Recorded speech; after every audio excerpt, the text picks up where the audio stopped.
మీనరాశి వారికి ఈ వారం ఎలా ఉండబోతోంది? మీనరాశి వారికి కేవలం సూర్యుడు మాత్రమే 6వ రాశిలో యోగిస్తున్నారమ్మా. ఒక్క గ్రహమే యోగిస్తోంది, 8 గ్రహాలు వ్యతిరేకిస్తున్నాయి. ఈ విషయాన్ని దృష్టిలో పెట్టుకొని పనులు పూర్తి చేసుకోవాలి. ఉద్యోగ ఫలాలు అనుకూలంగా ఉంటాయి. సూర్యుడు యోగిస్తున్నప్పుడు ఉద్యోగంలో కలిసి వస్తుంది, చేస్తున్న ప్రయత్నాలు ఫలిస్తాయి. అధికార యోగం సూచితం. ఉద్యోగుల నుండి తగినంత గుర్తింపు లభిస్తుంది.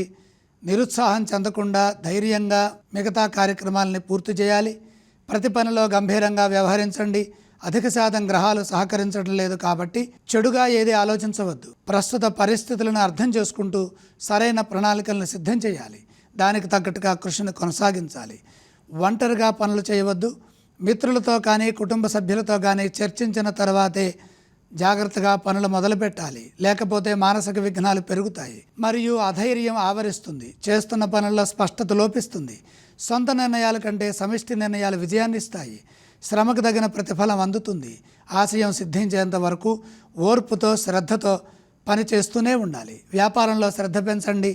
నష్టాలను అధిగమించి లాభాలు వచ్చే విధంగా నిర్ణయాలు తీసుకొని పని చేయాలి. ఈ రాశి వారు ఏ స్తోత్రాన్ని పఠించాలి?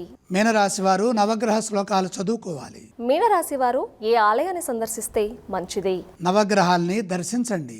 మీనరాశి వారు ఏ విధానం చేయాలంటారు? నవధాన్యం నవగ్రహ పాదాల దగ్గర ఉంచి నమస్కారం చేయండి.